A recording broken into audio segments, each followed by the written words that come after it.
the Clone Wars 2D. Let's talk Yeah. about that one first. I did Okay. watch both of those, both parts in their Yeah. entirety, and I do have some things that I just wanted to talk about. I have them separate on my phone notes here, so I'm going to You're talk good. about those real quick. Here are I'm pulling mine up. my part one takeaways Okay. of Clone Wars 2D. The clones not speaking as much is really cool to me. Like, I don't prefer it over the 3D animation clones of how we get to know their characters more, Yeah. but it is a cool aspect for me to just they're just in action and that's all they were programmed designed to be, Yeah. and I kind of like that. Obviously not as much as the 3D style of how we get to know them more, but it is really Right. cool. uh Yeah. I like that too. I mean, to a degree, I think it's neat for sure. yeah. Now my next one here, it's very quick to recognize this, that many of the plot lines or ideas are remastered later in the Yes. 3D Clone Yes. Wars. I thought that was really cool, and I think that's now Filoni. Was he involved with the 2D? I don't know. The guy who was like, who is credited with it is a Russian animator. Yeah, I can't think his Tartovsky. I right. 100% butchered that name. Oh, That's here, I fine. wrote it down. Tartakovsky. That's really hard to say. But Yeah, yeah, I he's the know. guy who's like credited with the 2D Clone Wars. Yeah, and I'm looking at this list. I do not see Filoni listed as Yeah. part of the story or producer or anything. So yeah, I thought that was cool though. Then that Lucas Filoni respected the 2D enough Yes. to incorporate it into their storylines. Thought that was really cool. My next takeaway for part one: the villains, man, all of them are really cool. I Yeah. loved every single one of them. And There's a then couple that are different for sure. yeah, yes. And then my Yeah. last takeaway was I loved the display of Anakin's piloting. I put that in my notes as well. Um, those were my big takeaways from part one. I didn't really want to dive too further into that, but what do you think about all those? On what you said, you're right. The villains in this, for me, I like the Grievous content a Yeah. lot. And that's not part one. That's more part two. Well, you get a tease of it in part one for sure. Yes, and that part one, I remember watching that Hmm. and seeing it, and I was like, "Who is this? Who is this guy?" I mean, Yeah. it was a cat and mouse thing, which was, I mean, that was perfect. I thought. And the way they had the different Padawans and a couple of Jedi Masters we knew, Hmm. I thought that was really cool. I was really big on that character's name, the character named Dirge, I think his Dirge. name is Yes. Dirge. Dirge. I mean, that's a freaking weird name, but it's a Star Wars name. It is. And I was totally okay seeing him again. And I know I saw the day they announced the vintage collection on Twitter. I saw someone say something about him coming back in a comic book. Yes, he is. And I think And we talked about that a few weeks ago. okay, yeah, did not remember that. So thank you for reminding me. But Yeah. yeah, he's making that comic book return, and I don't know who's in charge of that branch of Lucasfilm, Hmm. but I think it's really cool. They were like, "Hey, do you remember this character? Okay, he's got a history. Let's tie him in somewhere." Yeah. And I think that's a big driving force behind um, adding the 2D Clone Wars to Disney Plus. No, I agree. And yeah, I was one of my big questions, and we can go ahead and dive into this. Like, I I always try to view it. Obviously, I'm a fan. I'm going to view the content as a fan first, but then I also Yes, try to step back and see, okay, now why are they pushing this type of content right yes, now? yeah, So I was curious, and we can go ahead and go down that lane. What sure, was their end game of releasing these projects, these stories? And for me, and I'll just go ahead and answer what I think it was for. yeah, I think it's a little bit of a mixture of just to please fans, keep content going, uh, appreciation message for all the ones that have been diehard since day one. yeah, But also, I think too that it's stacking up content for kids, which Disney hmm Plus probably has more kid viewers than adult viewers because it's just yeah, one of those platforms. yeah. I think it's just stacking up the kid content for Star Wars fans out there as well. I think it. Yeah, you're actually. I think you're very right about that. They need the content to keep the streaming platform going.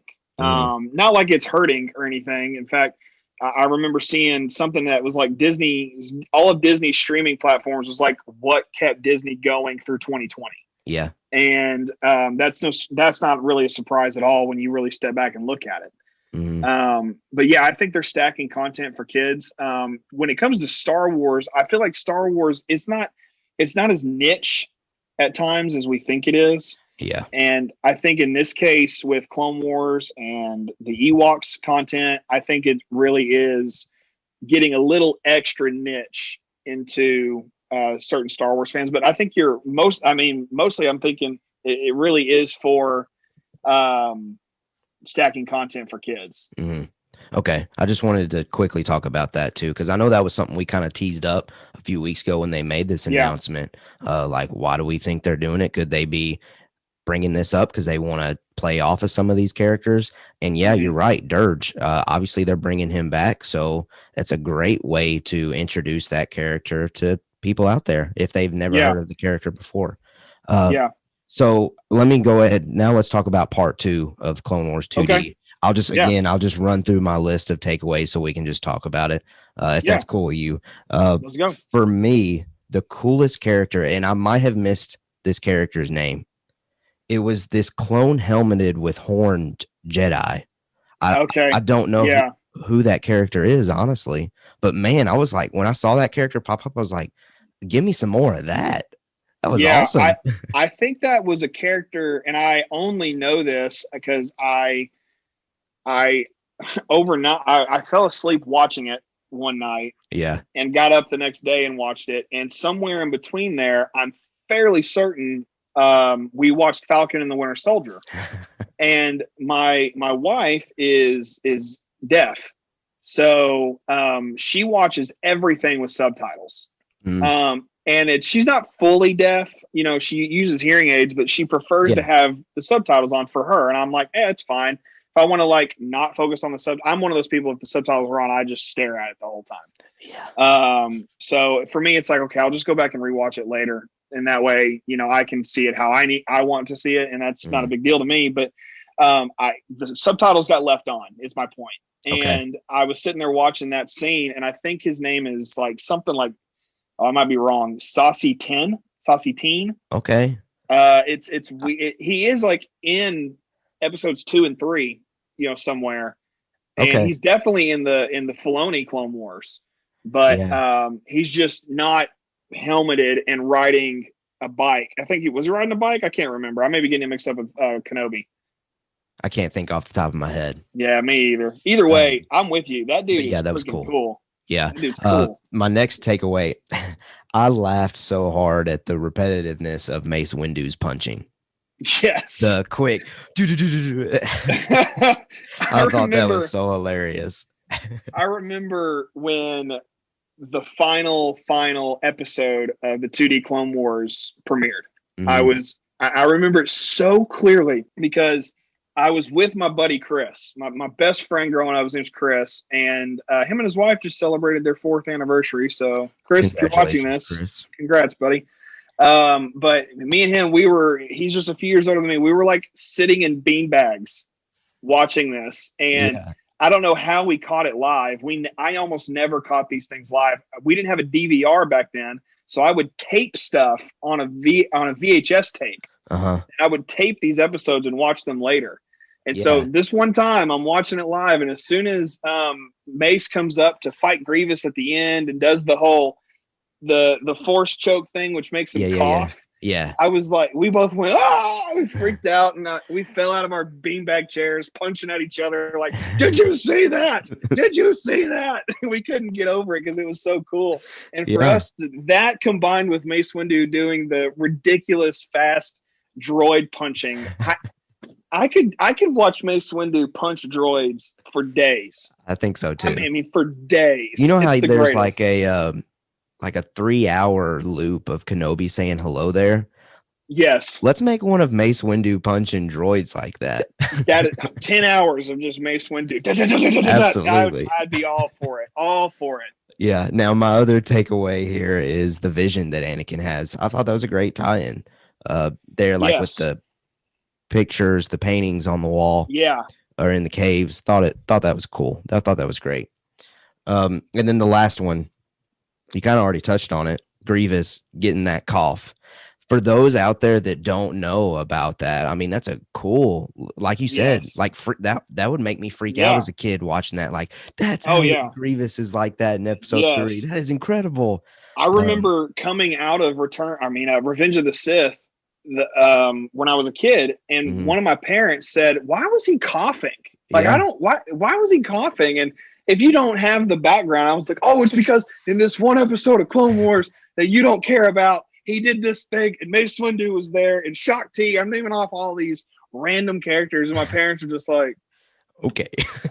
nope, and they move on. And even now, if I were to go off and tell them that, they would probably have the same reaction. Agreed. Yeah. But yeah, it was cool. It's Yeah. just cool, and it makes me happy, and it makes me smile. Absolutely. So I really enjoy Clone Wars 2D, and I know Jacob. I wish he was here. Every time it seems like every time I bring up Clone Wars 2D, he's not here. But man, he is a huge fan of Clone Wars 2D. Like he sent me so many times just in the past 3 months, like Yeah. 4 links to YouTube videos of Grievous going off, and he's like, Yes. Grievous is so cool in these. Like episode 3 doesn't do him Yeah. justice.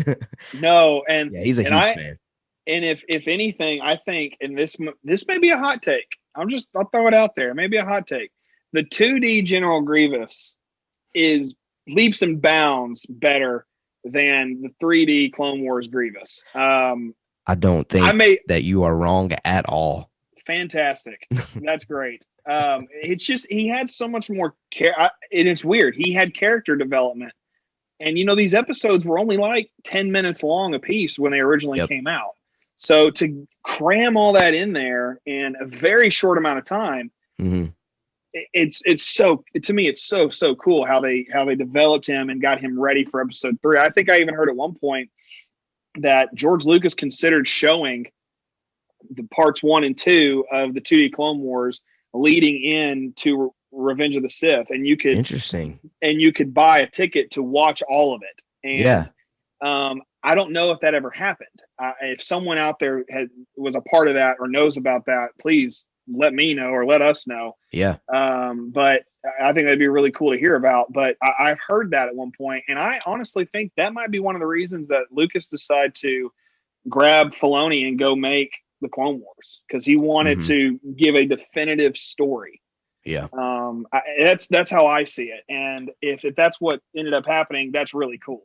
No, I agree that Clone Wars 2D overall, I really enjoy it, and I do think it's rewatchable for any Star Wars fan out there just to Mm-hmm. get those cool little details, plus the Mace Windu punching. Punching, yes, all day, all All day. right, next on the list for the vintage collection, I did get a chance to watch this one. Is the story of the faithful Wookiee. Yeah, I love it. I love that story. yeah, I kind of wish that they would do a remaster of it, like a yeah. Clone Wars animation style of it. And really the biggest thing that I thought about when I was watching this is you know how the Clone Wars really made people go back to the prequels and think, okay, now that we have the Clone Wars information, I really Mm-hmm. appreciate these films a lot more. Yes. I think eventually, maybe not right now, I think eventually they need to do that with the sequels. I think they need to make some animation show with Luke Skywalker, a young Ben Solo, Han Solo, Leia, all the characters that we love. Obviously, that don't not the animation style of the story of the faithful No, Wookiee, no, because no, no, no, no. man, Han Solo's face in that, I laugh every time I see it. It doesn't But even look like Han. Yeah. yeah, every time I see story of the faithful Wookiee, though, that's one of the first things I think about is, man, I would love to see our OG characters animated. Like, why not? I don't see any reason why they can't. And in one aspect, they've already animated Leia, True. and she was in Rebels, and that was she actually had a decent story in Rebels, and we've seen Chewbacca Yeah. in Clone Wars, and Yep. of course R2 and C3PO, and Yep. I see no reason why you can't tie in some of those characters. Agreed. And since Mark Hamill has a voice acting background, Dude, great voice acting background. why not? I mean, I'm kind of with you, and I've never considered that before. I think you're right. If we were to get something that was a tie-in to the sequels, aside from Resistance was Hmm. more a linear Yeah. tie-in, and I think that was just Disney trying to really push these new movies, and there's nothing wrong with that. Agreed. But I really think you're right. I think that they do need to revisit that and try to make that happen somewhere down the line. Yeah. No, and I think eventually it will, just probably not anytime soon. I think Filoni's Yeah, having fun doing his little Filoni verse kind of stuff. I All for him. I get it. I get You it. got anything else you want to add about Story of the Faithful Wookiee? Yeah, just as an experience side of things, I'm pretty sure that when the original six movies were released on Blu-ray, whichever year that was, I want to say 2015, but I think that's wrong. 2013, something like that. That was on there, and Mm-hmm. it was on somewhere deep in the bonus features discs. And I sat there and watched it, and I remember seeing, for me, the biggest takeaway is Boba Fett. And True. I think that's what most people latch onto. Mhm. It's for me, it's like Boba Fett and the fact that he's riding a dinosaur. Like it's that, it's those are the two things that really stick out to me a lot in that. In it. So for me, I remember watching it, even watching it just a couple days ago, thinking, "Wow, this is the first time Boba Fett was ever seen on screen." Yep. And I think that his only other appearance before that was in a parade. Yeah, And I think you're I right. think the timeline is parade and then holiday special, which is wild because the holiday special was in 78. Mm-hmm. And so Boba wasn't seen again until 1980. That's a long time to be like, who is this character? Yeah. And we didn't really have to worry about that with the sequels. True. We only had to wait about a year, 2 years, 2 years. Mm-hmm. So it wasn't that big of a deal. But for me, I remember thinking that about Boba, and now that it's had this huge impact on Mandalorian. Right. I mean, the first time we really see Din Djarin do anything huge is in that first episode when he uses his rifle to like shock that thing coming out of the water, and there's no way that's not a parallel to the story of the Faithful Wookiee. Oh, agreed. And you can definitely tell that his pulse rifle in Mandalorian is full on inspired And by Faithful Wookiee.